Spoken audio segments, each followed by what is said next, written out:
Hello, this is Chapman500 and I have officially started another attempt at making Sandbox 2. A long time ago, longer than I cared to admit to, I started a track editor for NR 2003 that I named Sandbox 2. But I was never able to complete the editor.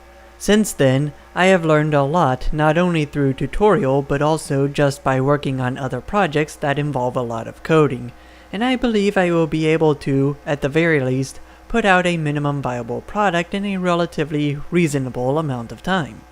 By the way, if you watched to the very end of the last video, you might have known that this announcement might have been coming. I sometimes leave things at the end of my videos, so be sure to watch till the very end to see what the surprise is. Also, this is the last video that I will post on my gaming channel that is not a gameplay video. Future videos like this will go on my main channel with rare exceptions, like that Sandbox tutorial series I need to continue making. This channel will become exclusively a gaming channel. The original goal of Sandbox 2 was to start as a more stable version of the original Sandbox track editor, but with a vastly different UI and better feedback on what may cause errors. The plan was to make it able to do everything after enough development, including allowing users to create complex, multi-configuration racetracks in just one project. All previous attempts to even get a minimum viable product out have failed, but I have recently done a few projects that gave me what should be invaluable experience towards this project, and I want to give this editor another shot. What you are looking at is a PTF file imported into the Unity editor. Actually, two PTF files, one for the track and the other for Pit Road.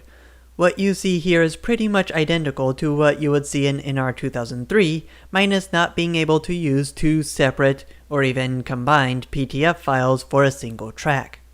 This track was used to help me implement most of the mesh generation code, but was lacking in one key area. The Torina City Superspeedway has a 5-foot wide stripe separating the racing surface from the apron. In the middle of this stripe is a banking transition from 12 degrees to 20 degrees, but the texture is stretched to the width of the line. This created an edge case which caused the paint to be horizontally tiled, with one tile being on the racing surface and the other tile being on the apron.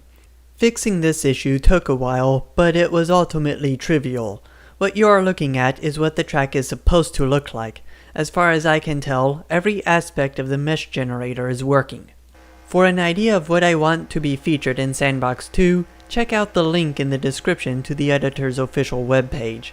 The page hasn't been updated in a while, but most of the information on the page should still be current, and I will try to implement those features.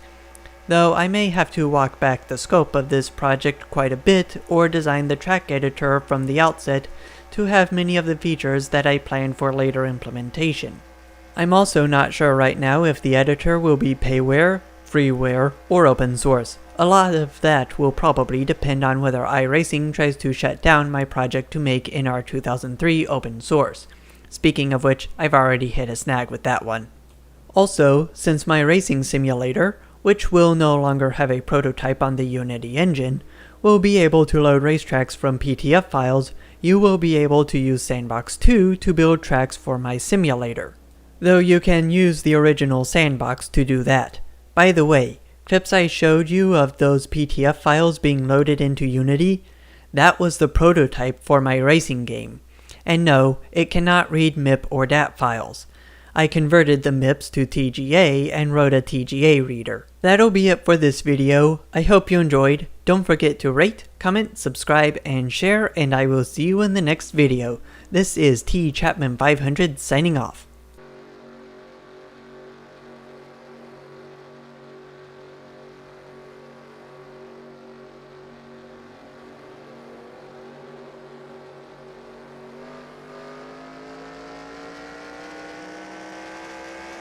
The game engine for my racing simulator is in development.